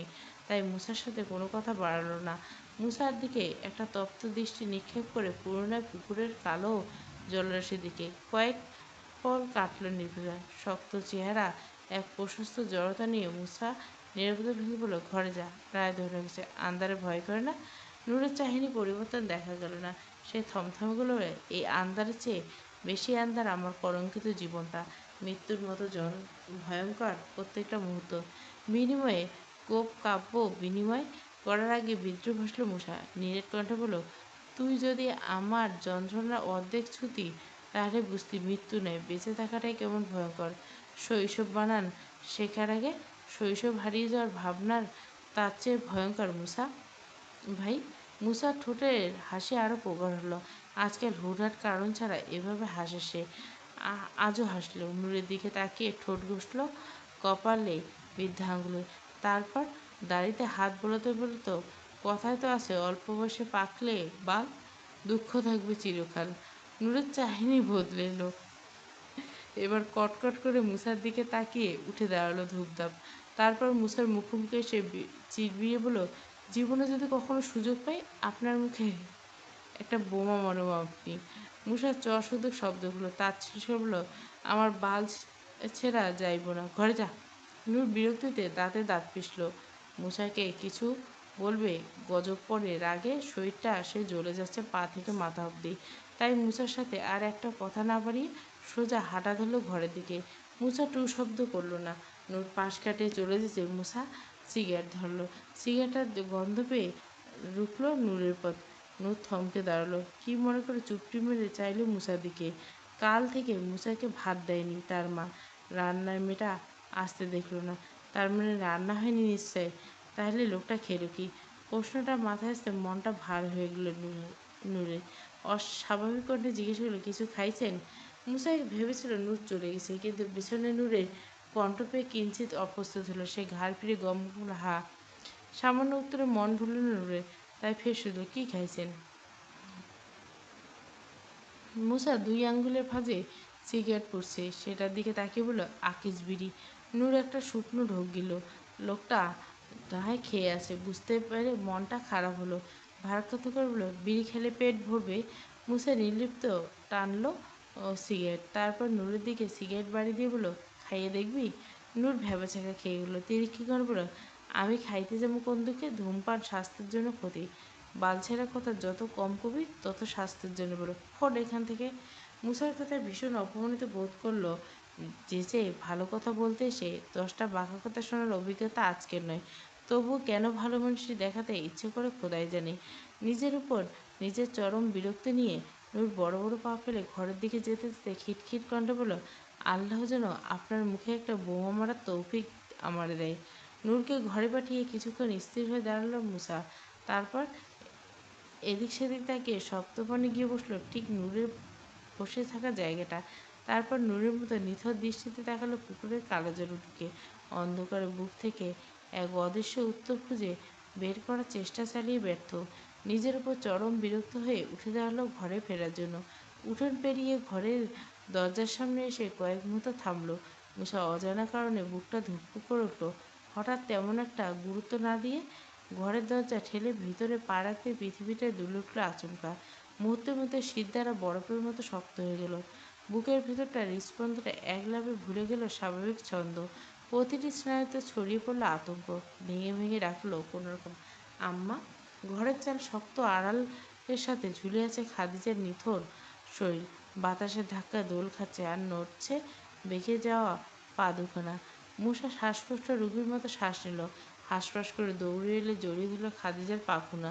তারপর উন্মাদের মতো চুমু খেতে খেতে বলবে, আম্মা তুমি আমার লাগে মজা করতেছো? মায়ের কষ্ট হচ্ছে, খুব কষ্ট হচ্ছে। গলায় বাঁধা মোটা রশির কারণে মুসা মেনে নিতে পারল না, একদম মেনে নিতে পারল না। সে দ্রুত হাতের রশি খুলে তার মায়ের গলায় পেছনে রশি, তারপর দু হাতে খাদিজার মৃত শরীরটা বুকের সাথে চেপে ধরে বাচ্চাদের মতো বলল, আম্মা, ও আম্মা, ঘুমাই গেলা আম্মা? আমার ঘুম পাড়ানি গান শুনাই ঘুমাই গেলা? তুমি ঘুমাইলে আমার ঘুম পাড়াইব কে আম্মা? কোনো উত্তর আসে না, ছুটি আসে না খাদিজার পাগলাটে বুলি। আজ আর খাদিজা তাকায় না, জেদ ধরে না চলে যাওয়ার। ধমক দিয়ে বলে না, আমাকে ছেড়ে দাও মুসা, মোহন মাহতাবের কাছে যেতে দাও। মুসার অগ্নিঝাড়া চোখে পানি নেই, নেশাগ্রস্তর মতো উম্মাল আছে। সে কি তবে কি ভেবে ছুটে গিয়েছিল? খিল মারল দরজায়, তারপর খাদিজার শরীরটা পাজাগুলো করে নিয়ে এসে শুয়ে দিল বিছানায়। সে আগের মতো করে খাদিজার মায়ের কাছে নিজের মাথাটা রেখে বলল, গান শোনাবো আম্মা, ঘুম পাড়েনি গান। মুসা গান ধরল, ভাঙ্গা রেডিওর মতো গলার সুর টানলো খুব কষ্টে, ঘুম পাড়েনি মাসি পিসি মোদের বাড়ি এসো। স্কুল মাঠ এখনো পুরোপুরি জীবন্ত। বেলা গড়ানোর সাথে সাথে ঘুম ভেঙেছে স্কুলের ক্যাম্পাসে। শিক্ষার্থীদের হইচই বেড়েছে মাঠ জুড়ে। প্রত্যেকটি ক্লাসে তৈরি হয়েছে আলাদা আলাদা শব্দের জগৎ। মারিয়া স্মিতা বেঞ্চিতে বসে মন দিয়ে পড়ায়। সামনে পরীক্ষা, তাই সারা বছরের পড়া শেষ দেওয়ার তোড়জোড় শুরু হয়েছে এখান থেকে। খানিক বাদে ব্যাগ কাঁধে করে ক্লাসে ঢুকলো ওসমান। মারিয়া তখন চোখ বন্ধ করে ইংরেজি প্যারাগ্রাফ মুখস্থ করছে। ওসমান একরাশ মুগ্ধতা নিয়ে তাকালো তার কুঁচকানো মুখের দিকে। ঠোঁট কামড়ে মুচকি আসলো কয়েকবার। কাঁধ থেকে ব্যাগ নামাতে নামতে চুপটি করে ওই। মারিয়া চোখ তুলে তাকালো। ওসমানের চোখে চোখ পড়তে মুখের কুঁচকানো ভাবটা গাঢ় হলো আরো। ভুরু নাচিয়ে শুধল, কি? ওসমান চোখের ইশারায় ডাকলো, এদিকে আয়। মারিয়া নাকচ করলো, ইশারায় বলল, তুই আয়। ওসমান ঠোঁট ফোলালো, না গুছলো একটুখানি, ফের ডাকলো, আয় না। মারিয়া বিরক্তিকর মিশ্রিত দৃষ্টিতে তাকিয়ে বলে, কি আয়? প্রায় বেশ কিছুক্ষণ যাবৎ ওদের এই চোখাচোখি পর্যবেক্ষণ করছিল স্মিতা। পড়ার মাঝে কয়েকবার মন দিতে চেয়েও ব্যর্থ হলো সে। তিক্ত বিরক্ত হয়ে খ্যাঁক খ্যাঁক করে উঠল, কী রে বোন, চোখ টিপে টিপে নাই করে উঠে গেলে কি সমস্যা হয় তোর? মারিয়া ভোরকে তাকালো স্মিতার দিকে ফিরে বলল, তুই যে এমন করিস, তোরা যে এরম করছিস কিরম করি? চোখ দিয়ে চরকি খেলছিস? মারিয়ার মেজাজ তুঙ্গে। তক্ষণে সে তিরিক্ষি কণ্ঠে বলল, তোর কি সমস্যা? স্মিতা মুখ ভ্যাংচালো, চঞ্চল কণ্ঠে বলল, আমারই তো সমস্যা। তবুও নাটক দেখলে আমার প্রেম করতে মন চায়। তো কর গিয়ে, আমার দিকে তাকা, দেখ কত কাইল্লে আমি। আমারে কোন ব্যাটা ভালো লাগবে? প্রেমে পড়বে দূরে থাক। কথাটা বলতে বলতে নিজের মুখটা মারিয়ার মুখের সামনে এগিয়ে নিয়ে এলো স্মিতা। ওসমান ওদের তর্ক বিতর্ক খেয়াল করে এগিয়ে এসেছে ততক্ষণে, তাই স্মিতার কথার বিপরীতে একটাই জুৎসই জবাব ভেবে নিয়ে বলল, সকাল বিকাল হুইল পাউডার মাইখা বোন, একদিনে সাদা হয়ে যাব। ওসমানের কথায় মুখ চুপসে নিল স্মিতা। কর্কশ কণ্ঠে বলল, তুই কি আমারে অপমান করলে? তুই নিজের চেহারা দেখছস আয়নায়? ভাদাইমের মতো লাগছে। মানুষের চেহারা আল্লাহ বানাইছে, চেহারা নিয়ে খোঁটা দিছস কি? আগ বাড়িয়ে মারিয়ার কথাটা বলা মাত্র মুখ হা হয়ে গেল স্মিতার। আশ্চর্য হওয়ার ভনিতা করে বলল, ও মা গো, কইছি হ্যারে, গায়ে লাগছে দেখেও তোরে প্রীতি বাইয়া বাইয়া পড়ে। মারিয়া ভ্যাবাচাকা খেয়ে গেল। প্রেম প্রীতির কথা উঠলেই কেমন অস্বস্তি হয়। ওসমানের সামনে হলে তো কথাই নেই, গুলিয়ে যায় সব। অস্থিরতে শ্বাস নিতে ব্যতীত কিছুই বের হলো না ভেতর থেকে। মারিয়া অস্বস্তি টের পেয়ে ফোঁস করে শ্বাস ফেলল ওসমান। প্রসঙ্গ পাল্টাতে স্মৃতিকে বলে, শোন বোন, তোরে একখান বুদ্ধি দেই। আজ থেকে প্রতিদিন নিয়ম করে কোলগেট খাইস।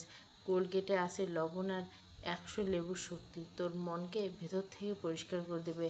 তা তোর চেহারা আর মন দুটোই কালা।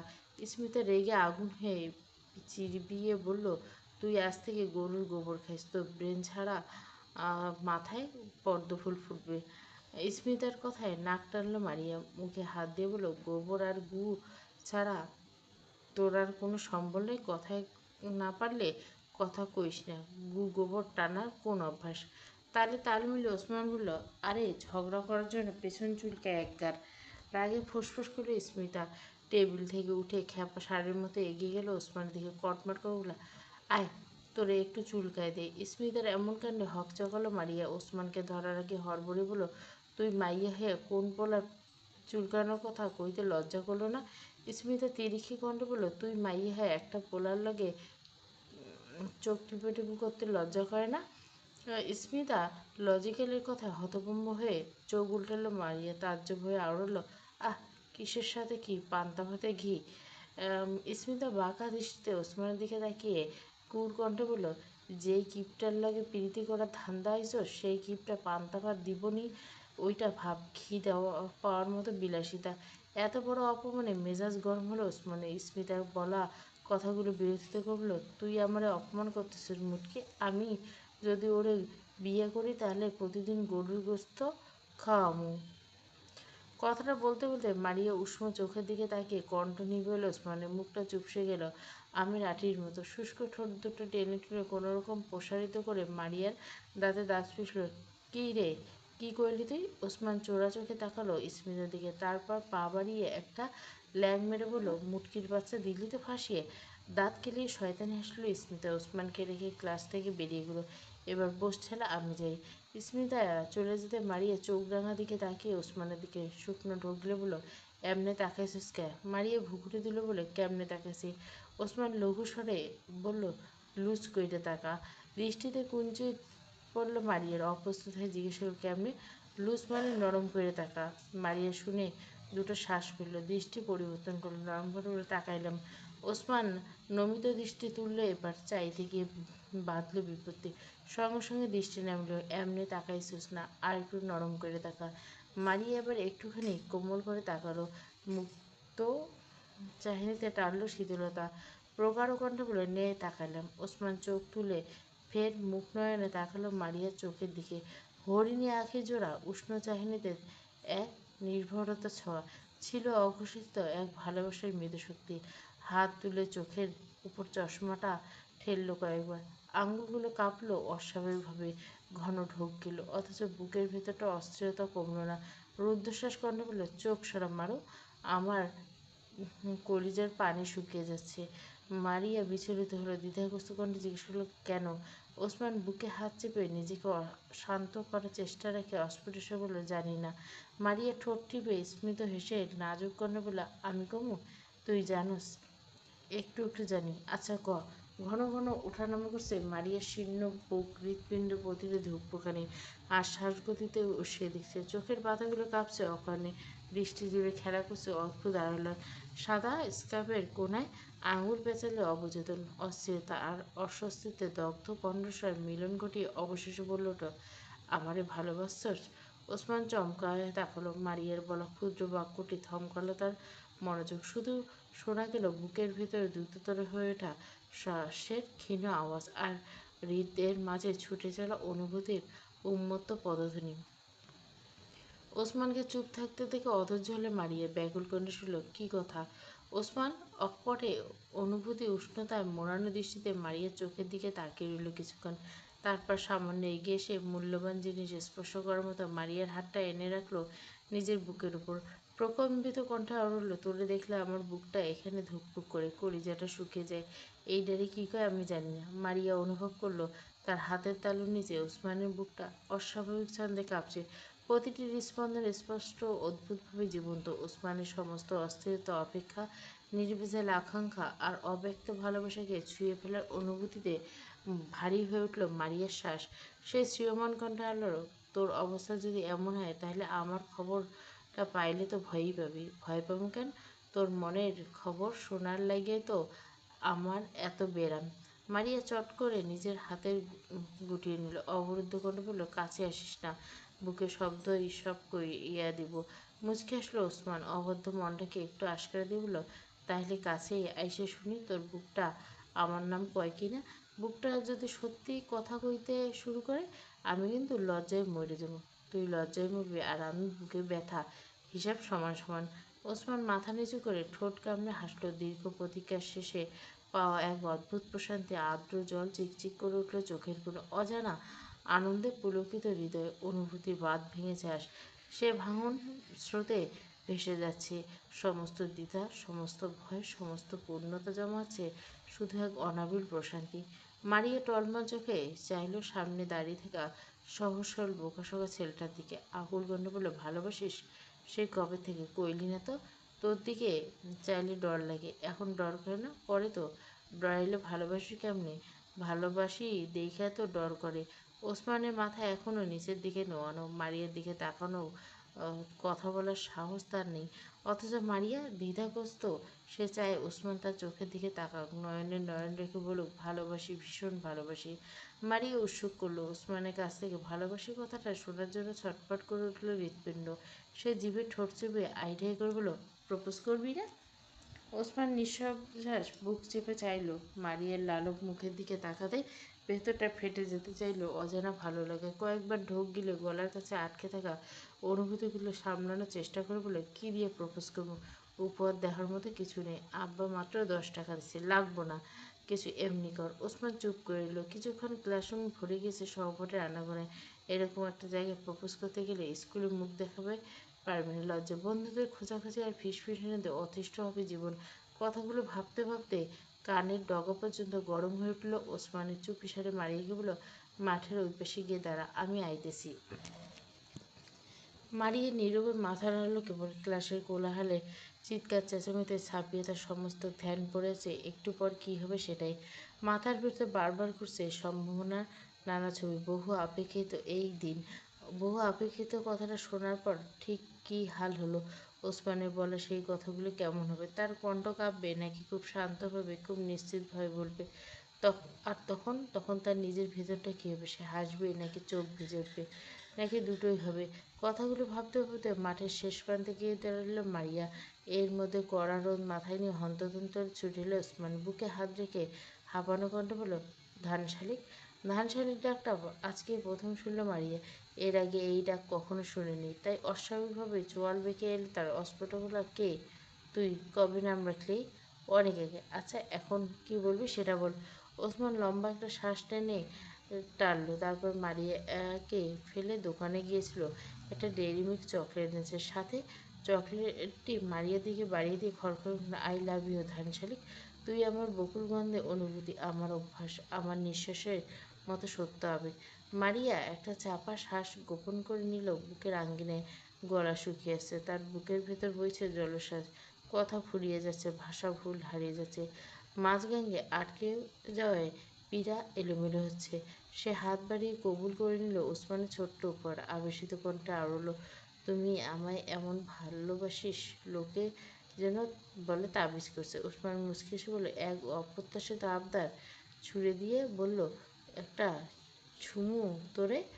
আহ, একদম হালকা করে। মারিয়ার বুকের ভিতরটা টিপ টিপ করছে। সে একবার চোখ তুলে তাকালো, তো একবার নামাচ্ছে। দৃষ্টি স্থির রাখতে পারছে না কিছুতেই। হাতের আঙুলগুলো কাঁপছে। চকলেটটা তার হাতে ধরা, অথচ মনে হচ্ছে সেটার চেয়ে কয়েক গুণ ভারী কিছু বহন করে দাঁড়িয়ে আছে। ওসমানের চোখে মুখে এমন বেখেয়ালি ভাব। মারিয়ার দিকে তাকাতে কেমন যেন দাপিয়ে উঠছে কলিজা। বুকের ভিতরে একটা অস্থিরতা ঢেউ নামছে বারবার। সেই ঢেউয়ের ছন্দে বারবার বিচ্যুত হচ্ছে তার মনোযোগ। সে গভীর শ্বাস ফেলল। এলোমেলো গলায় পুনরায় বলল, তোর আঙুলটা দে, একটু ছুঁয়ে দে। ওসমান ঠোঁট দিয়ে ঠোঁট চিপে ধরল। চিবুকে নামিয়ে ওসমানের দিকে বাড়িয়ে দিল একটা আঙুল। ওসমান ঢোক গিলে বার কয়েক। নিজের হাতটা একটু একটু করে এগিয়ে গেল মারিয়ার আঙুল ছোঁয়া দেওয়ার জন্য। অথচ এক যুদ্ধ জয় করার মতো কঠিন কাজ হয়ে দাঁড়ালো ওসমানের জন্য। এর আগে কতবার তো ছুঁয়েছে সে হাত দিয়ে, কখনো অজান্তে, কখনো স্বাভাবিক, কখনো বা নৃশংসে।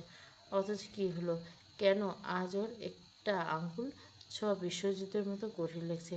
নিজের দগ্ধ অনুভূতির কাছে হার মানল ওসমান। নিজেকে হাতটা আজকের মতো গুটিয়ে নিয়ে বলল, না আজকে থাক, ডোজ বেশি হয়ে যাবে। ওসমান একটুখানি ছোঁয়া পাওয়ার অপেক্ষায় এতক্ষণ চোখ বন্ধ করে রেখেছে মারিয়া। ওসমানের কথা কানে আসতে কটমট করে তাকালো। তেজ দেখে নিজে এগিয়ে এসে খপ করে চেপে ধরল ওসমানের হাত। ওসমানের পুরো শরীর বরফের মতো ঠান্ডা হয়ে গেল। বুকে হাত রেখে আওড়ালো, ও খোদা, হার্ট অ্যাটাক হবে, অজ্ঞান হয়ে যাবো আমি, বাঁচাই আমায়। আজ স্কুলে যায়নি নূপুর। পড়াশোনার ব্যাপারে আগে থেকে একটু অনাগ্রহী। সামনে পরীক্ষা, স্কুল গেলে পরীক্ষার ফি চাইবে স্যার। বাবার রোজগার যা অবস্থা, ভাতেই রান্না হয় না চুলায়, সেখানে এতগুলো টাকা কী করে? মুখের কথা, দুই বোনের ফি একসাথে দিতে গেলে অনেক টাকার ব্যাপার। তাই সে ভেবে নিয়েছে এবারে পরীক্ষা দিবে না। নূরের মেধা ভালো, ছাত্রী ভালো, পরীক্ষা দিয়ে ভালো রেজাল্ট করতে পারলে জীবনে অনেক কিছু করতে পারবে। বড় ভাই নাই তাদের, হয়তো সংসারটা হাল ধরতে পারবে। তাই এবারে পরীক্ষাটা নূর দেখ। সে না হয় বাবার কাছে সুপারিশ করে যেভাবে হোক নূরের ফি চেয়ে নেবে। কথাগুলো ভেবে আজ আর স্কুলে গেল না নূপুর। বিষণ্ণ মন নিয়ে গিয়ে বসল শেফালিদের পুকুর ঘাটে। অভাব যেন আজ হঠাৎ করে বড় করে দিল তাকে। স্কুলে যাওয়ার এই সময়টা ইচ্ছে করে এ পথ ধরে আসা যাওয়া করে স্বামী। মাঝে মাঝে নূরকে এক পলক দেখার আশঙ্কায় উকি দেয় বাড়ির ভিতরে। আজও নিয়ম করে সেই পথ ধরে যাচ্ছিল স্বামী। নূরকে দেখতে না পেয়ে নূপুরকে দেখে থমকালো। নূপুরের গালে হাত রেখে পুকুরের ঠান্ডা পানিতে পা চুবিয়ে আছে। স্বামী চুপটি করে দিয়ে দাঁড়ালো নূপুরের পেছনে। আড়ম্বর কণ্ঠে বলল, কিরে সাবানা, স্কুলে যাবি না? নূপুর মাথা তুলে তাকালো শামীমের দিকে, তবে বিস্মিত হলো না একটু। শামীম এই সময় প্রতিদিনই এই পথে দেখে প্রায়। এই মুহূর্তে মন খারাপ তার। প্রতিদিনের মতো কথায় তর্কে জড়িয়ে যাওয়ার এনার্জি নেই। তাই আর কথা না বলে ছোট্ট করে উত্তর দিল, না, তোর রাখা যাবে না, জিনি না। পিচ্চির মেয়েটার মুখ থেকে প্রতিদিনের গরম কণ্ঠের কথা শুনে অভ্যস্ত শামীম কেন জানি মেয়েটার এই নির্বিঘ্ন ভাব মেনে নিতে পারল না। অদৃশ্য কারণে মনের কোণে ছড়িয়ে পড়ল গুমন ভাব। সে নিরবক্ষণ স্বরে বলল, শুনলাম তোর আব্বা রিস্কা চুরিয়েছে। একের পর এক প্রশ্নে স্বাভাবিক থাকলেও চেষ্টা করলো মেয়েটা। বিরক্ত হলো বেশ। নিজের চিরাচরিত ভূষণে ফিরে এসে তেজ দেখে বলল, শুই না কি করতে পারেন, চোর ধরতে পারছেন? স্বামী ভ্যাবা জায়গা খেয়ে গেল। ভরকানো পর বলল, তবু রিস্কা আমি চোর ধরতে যাবো কোন দিকে? সেটাই তো, একজনের বিপদে আরেকজন কোন দুঃখ খাইব? যার মাথা তারই তো ব্যথা। নূপুরের কণ্ঠে অসীম অভিমানের দাপট আঁচ করতে পারল স্বামী। তাই প্রসঙ্গ পাল্টে স্বতঃস্ফূর্ত গলা বলল, আইছিলাম তোর নাকটা সেদিনের মতো চ্যাপটা বানানোর জন্য, কিন্তু এখন মায়া লাগতেছে। নূপুর ভুকু টুকু তুলল, চোখ মুখ কুচকে জিজ্ঞেস করলো, কার জন্য? স্বামী এগিয়ে এসে লেপ্টে বসলো নূপুরের পাশে। সরলকণ্ঠ বলে, সাবানার জন্য। নূপুর না গুছালো, মলিন অভিমানে জড়ানো কণ্ঠ বলল, আমার নাম আছে।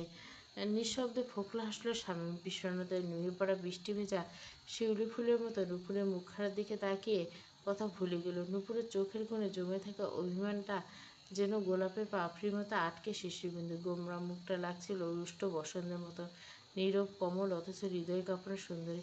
সে এক ধ্যানে নূপুরের সুশ্রী মুখের দিকে তাকিয়ে নীরবে কণ্ঠে আওড়ালো, তোর বোন কি তোর মতো সুন্দর? শামীমের এমন ভরাট আফিম কণ্ঠ এর আগে শোনেনি নূপুর, তাই যথারীতি একটু বিস্মিত হলো।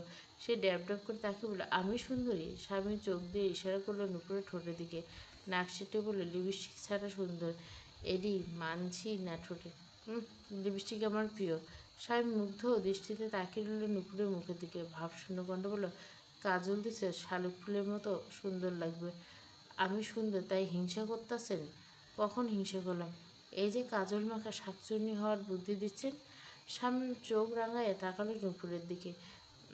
নূপুরের মাথায় গাঁটটা মেরে বলল, তোর মাথা কাজল দিয়ে দেখিস চাঁদের লাহান সুন্দর যদি না লাগে। আমার নামও শামীম না। কথাটা বলে বসা থেকে উঠে দাঁড়ালো স্বামী। চলে যেতে নিলে পেছন থেকে ডেকে বসলো নূপুর, শুনেন কি? ফিরে তাকালো স্বামী। নূপুর নিজে উঠে দাঁড়ালো, এগিয়ে গিয়ে বলল, আমার তো কাজল নেই। স্বামী মুচকে এসলো, প্রাণের ছলকন বলল, কিনা দিলে মাখবি?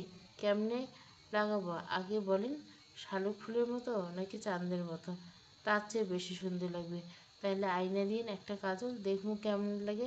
ঠোঁটে কামড়ে কুরুর হাসলো স্বামী। টিপ্পনি কেটে বলল, আমি কি তোর প্রেমিক? না, আমি কেন আয়না দিব?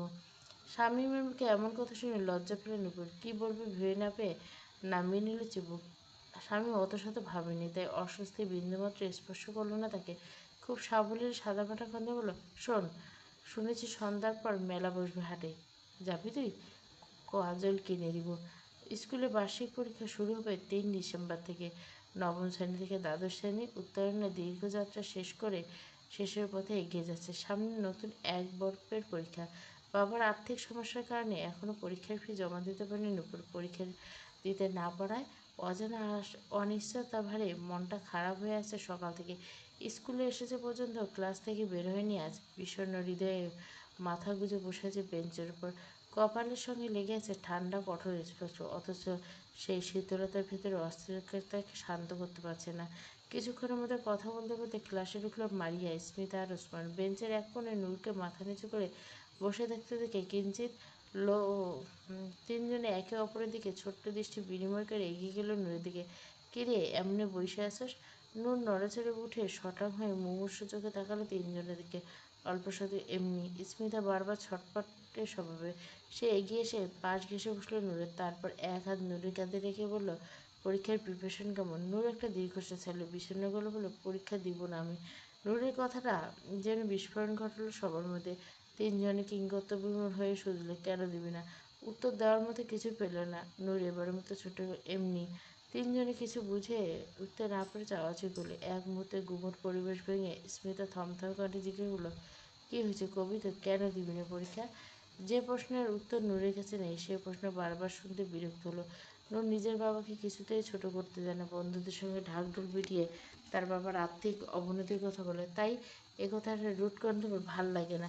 তোরা যা তো এখান থেকে। অথচ তিনজনে একজনও নড়ল না জায়গা থেকে। ওসমান সোজা গিয়ে বলল, ওমা, কেন পরীক্ষা দিবি না? না বললে কেমনে জানবো? আমাগোরও কইয়া দেয়, একটা সমাধান দিতে পারি। একই প্রশ্ন ঘুরে ফিরে বারবার জিজ্ঞাসা করে বেশ রাগ হলো নূরের। মেজে থেকে বলল, শখে দিব না, শান্তি, এবার যা। ওসমানের মুখটা চুপ করে গেল, তাকালো স্মিতার দিকে। নূরের এমন অদ্ভুত আচরণের কারণ বুঝতে না পেরে হতভম্ব কণ্ঠে আউড়ল, কিরে তুই জানিস? স্মিতা মাথা নাড়লে দুপাশে না বোঝালো। ওসমান এবার মারিয়ার দিকে তাকালো, ইশারা করে তুই। মারিয়া বিষ মুখে বলল, বাইরে আয় কইতেছি। নূরের ক্লাস রুমে একা রেখে তিনজনে বাইরে বেরিয়ে এলো। মারিয়া নূরের এমন ব্যাপারে কারণ জানলো। নূরের আব্বার রিস্কা চুরি হয়েছে, ওদের পরিবারের অবস্থা ভালো না। ঘটনা সম্পর্কে জানতো না ইসমা আর ওসমান, তাই স্বাভাবিকভাবে চমকালো ওরা। ওসমান বলল, তাহলে এখন কী করবি? ইসমাইল মন খারাপ করে শুকনো মুখে বলল, নূরকে আসলে পরীক্ষা দেবে না? ওসমানের কপালে ভাঁজ ফেলল চিন্তা মগ্ন। পরীক্ষা যদি না দেয়, তাহলে দেখা লিখবো কার কাছ থেকে? ওসমানে এমন কথা আগে মাথা ফেলে মারিয়া চটে গিয়ে বলল, থাপড়ায় দিয়া গাল ব্রেক করে এলাম হারামজাদা, মস্করা না করে কী করবি ভাব। কী করবো? পরীক্ষার ফিস 600, আমারে বেচলে এত টাকা পাওয়া যাবে না। তোরে টাকা দিয়ে কিনে নিতে বইয়ে গেছে কোন পাঠা? কটাক্ষ করল ওসমান। গা ঝাড়া ভাব নিয়ে বলল, টাকার জন্য নিজেকে বিক্রি করে দেওয়ার মতো অতটা অধঃপতন এখনো আমার হয়নি, কিন্তু আমাকে অধঃপতন হয়েছে। ওসমানের কথা শেষ হতে মারিয়া। ওসমান খুশিতে গদগদ করে, নিজের বিক্রি করবি নাকি? কত টাকা? প্লিজ ক। যেমনি হোক তোরে কিনে আমার ঘরে কামলা বানাবো আমি। দাঁতে দাঁত পিষল মারিয়া, গিজগিজ করে, হারামজাদা, আমি তোর কিডনি বিক্রি করার কথা হচ্ছে। ওসমান মুখ চুপসে গিয়ে বলল, তোর মুখে ঠাডা পড়ুক। একটা সিরিয়াস পরিস্থিতি কিভাবে পায়ে পা মিলিয়ে ঝগড়া করে ভুলে থাকা যায়, এদের দেখা শেখা উচিত। এদেরকে দেখে কে বলবে মিনিট পাঁচেক আসতে এরা অপরকে প্রেম নিবেদন করছে। স্মিত রীতিমতো বিরক্ত হয়ে চিরবির বলল, কাইজা থামাবাল, নূরের জন্য কী করবে সেটা বল। মারিয়া কিছুক্ষণ চুপ থেকে একটা বুদ্ধি বের করলো। স্ফুত কণ্ঠে বলল, পরীক্ষা তো 20 দিন আছে, তিনজনের টিফিনের টাকা জোগাড় করলে নূরের ফ্রি হয়ে যাবে। কথার মাঝে বাগড়া দিল ওসমান। পানচুমুখ বলল, আমার আব্বা তো প্রতিদিন টাকা দেয় না, না দিলে পকেট মারবি। স্মিতা কথাটা বলতে ওসমান একটা গাঁটটা মারল স্মিতার মাথায়। রেগে মুখ উঠল, তারপর ধরা পড়লে আমার যাই তোর কাল্লা পাইতে দিব।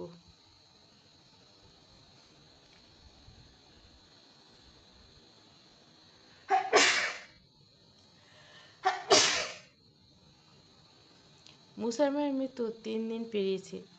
3টে দীর্ঘদিন, 2টি নিঃসঙ্গ রাত। অথচ পৃথিবী জানে না, গ্রাম জানে না, জানে না এক পাখি মৃত্যুর খবর। এই ঘরে চৌকাঠ পেরিয়ে বাইরে যাওয়ার অনুমতি পায়নি। সেদিন মুসার দরজায় খিল মারার সাথে সাথে সব চাপা পড়ছে। মৃত্যুর সংবাদ সে পৌঁছাতে দেয়নি কারো দ্বারে। বাইরে প্রতিদিনের মতো সূর্য উঠছে, আজান উঠছে, রাত নেমেছে, ভোর হচ্ছে, সময় বয়ে গেছে নিজস্ব স্বাভাবিক গতিতে।